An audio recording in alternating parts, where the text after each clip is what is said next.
You ever grow up wondering how do you build confidence? Or you kind of feel invisible because you're quiet? I've been there too.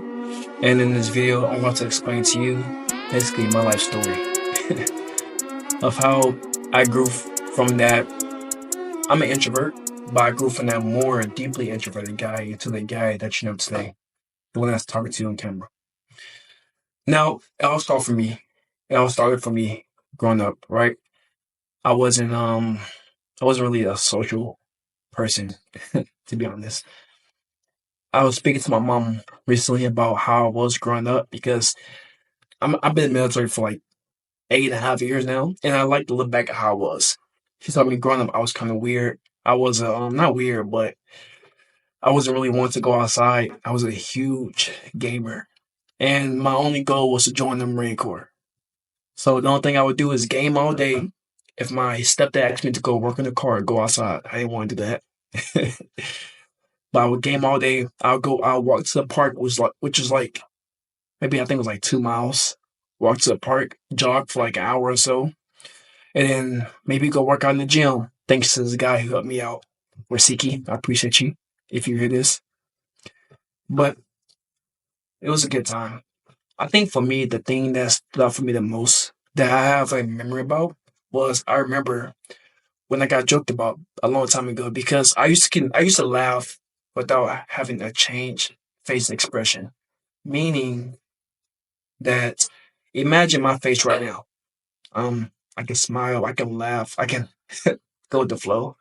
But imagine my bottom half smiling like this, my top half has like a straight face. That's kind of how I do now in a way because I'm not very social, to be honest, but I learned skills over time of how to be social, right? So those opportunities that I had when I was younger kind of helped me a little bit more. And then when I got in high school, I wasn't really popular.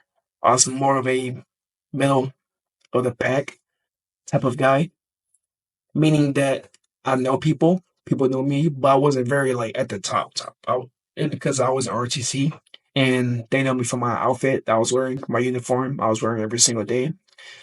I was I started off as I believe back then they called it the athletics officer, first lieutenant. I started out as a first lieutenant, meaning that I was in charge of basically all the small admin stuff, like changing the billboard sign, make sure the risk management for the weather for that day was good. Yeah, I moved up and built it right. So position, I'm trying to remember off the top of my head. This was like 8, 9 years ago. I moved up to like I believe I was a color guard commander and the PT commander, if I remember correctly. And in those positions, as well as the supply officer. So to break each of those down, a supply officer in JRTC is usually where you're in charge of like all the uniforms, supplies, and stuff. And also, I was the color guard commander, meaning the ones at the football games and everything, the military who like hold the flag down like this. That's what color guard is. As well as the PT commander, if I remember correctly, where I was in charge of all the PT of physical training events. So that kind of helped improve my confidence because that put me in front of a lot of people, to actually learn learn how to speak, how to be better, how to lead and be more adaptable around different people. Yet, even then, the thing that I kind of, or something that I've been lacking that I noticed for a long time now since then, was that I have empathy, but not really, even for myself, because I try to see it from someone's point of view, but if someone does something wrong, then they did something wrong and that's their fault. But I also try to give them the benefit of the doubt. Because back in HHC, I wasn't a dictator because I read leadership books. I read a bunch of books about leadership back then. So I wasn't really a dictator, but I was more militant in regards to my thinking. Because I guess looking back, the only thing I enjoy for some reason is structure. Structure is the one thing that helps me stay rigid. And it's just something with structure I just enjoy. I'm not sure what it is. But Fast forward to my last year of high school, I was an operations officer, which means I was in charge of all the operations, meaning that stuff like what events is coming up, what personnel we have to do different things, ensuring everyone else is good. It's just a lot. I from this is from I remember on top of my head. And it also increased my leadership skills as well as my social skills and taught me what it means to be a leader. I remember this one time, the first time, because we had to kind of similar to how presidential candidates have to debate back and forth. We had to debate based on why we're doing for a position.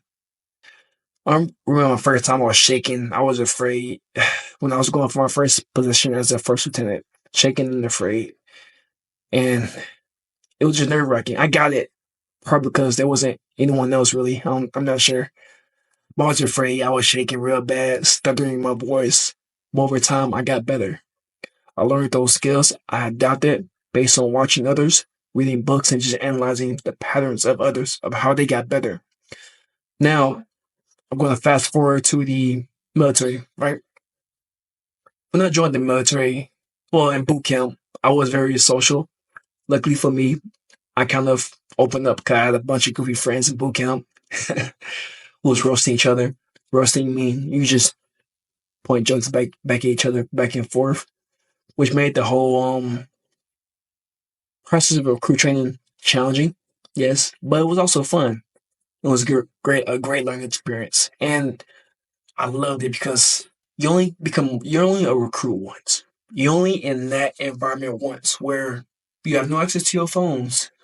You all are going through the suck, meaning you all are having a bad day altogether. You never know what's going on. You never know what's going to happen for 3 months straight. And you're 18. You left home, your family that you know for all your whole life, and went to a different environment with different people from all over the world.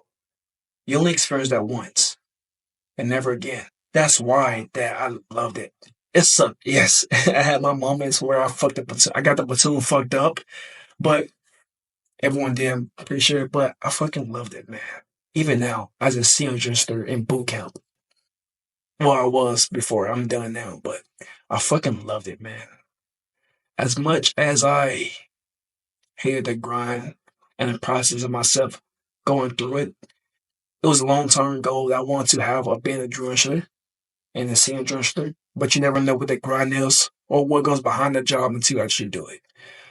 But targeting them and letting them know that you only get this moment once when you left your home, your fucking home you grew up in, and you're going to experience it for 3 months with no phone, meet new people. And today's day and age where fucking people have their phones every single day, that just fucking hit different. It's different. Hopefully I made a change. Hopefully I did something for people's lives. Cause I know the system works. It worked for myself. From what I seen when I asked my parents. It worked for me. So I'm pretty sure it can work for those people as well. Hopefully. But fast forward to my after I got back, I was more confident. My family knows it, my friends knows it. And then my first year at my first unit when I was in Okinawa, Japan, I was quiet. I didn't really talk much. But I had these friends who was also there with me at the same time who made the process a lot more easier, who opened me up. Because as an introvert, we all know that we're not very social. We're not the ones who will have a big group of friends. I only have like a close few who I hung out with a lot. And they made my experience, my first enlistment, enjoyable. To a point where I tell Marines now and people in general, take photos, take pictures, enjoy those small moments you have in life, because you may never get it again. And sorry, disregard the noise if you can hear it. They fucking blowing, blowing grass and everything at my apartment complex. But you only get that moment once, and that kind of changed my perspective of everything. And as I moved up and build it, not build it, and rank as well as I did different challenges.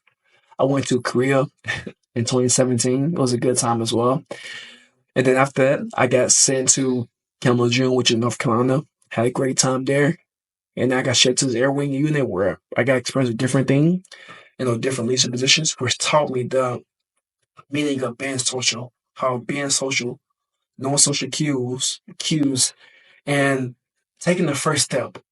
Sometimes to build that confidence, you have to be the one to take a fucking step forward. You can't wait for someone else to kind of force you to do it. You have to be the one to take a step forward and be better. Because if you don't, then who will? So fast forward to my time in Okinawa in Kemla June, right? I learned that don't wait for people to tell you things. Take the initiative to get it done. Meaning that I got this quote, this phrase from Hamza. Let's say that you're going down a straight path, you and some friends, and you see that there's two ways you can go. You can go left or you can go right. Which way would you go? Would you be the one to just sit there for like 5 days or so and just think, what's the bad thing about doing both? Would you be the one to go to the fucking middle to see which path looks better? Or would you be one to go right or to the left? The moral of the story is to just do fucking something. Because if you don't do anything, nothing will change. Take the fucking step forward and your life will change for the better.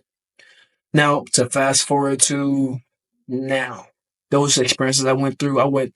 I became a marksmanship coach, what we can say. I went to a deployment when I went to Rolla, Spain, and I also went to Djibouti, Africa, part of the 26th MU back in 2020.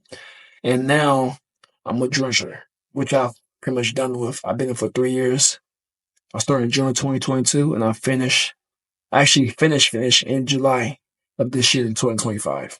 Those experiences taught me that don't be fucking afraid to do what you want to do. I literally accomplished all my goals on my professional list because why not? What am I afraid of? Don't let the world's perceptions change how you think of how your goals should be, right? Meaning that growing up, people have the same perception of how I should be, how I should be, how I should have been, what they thought I was going to compared to where I'm at now. Most people wouldn't even see me as a drummer because once you put that campaign cover on, I'm a different person. I'm not the same person you see here. The recruits will tell you that. I'm a different guy. But don't let people's perceptions of you or what they think you should be like in their eyes change of how you see for yourself and what goals that you can achieve. But that's pretty much it. Thank you for listening to my story. Hopefully you got some nuggets from it and hope to see you on the next video.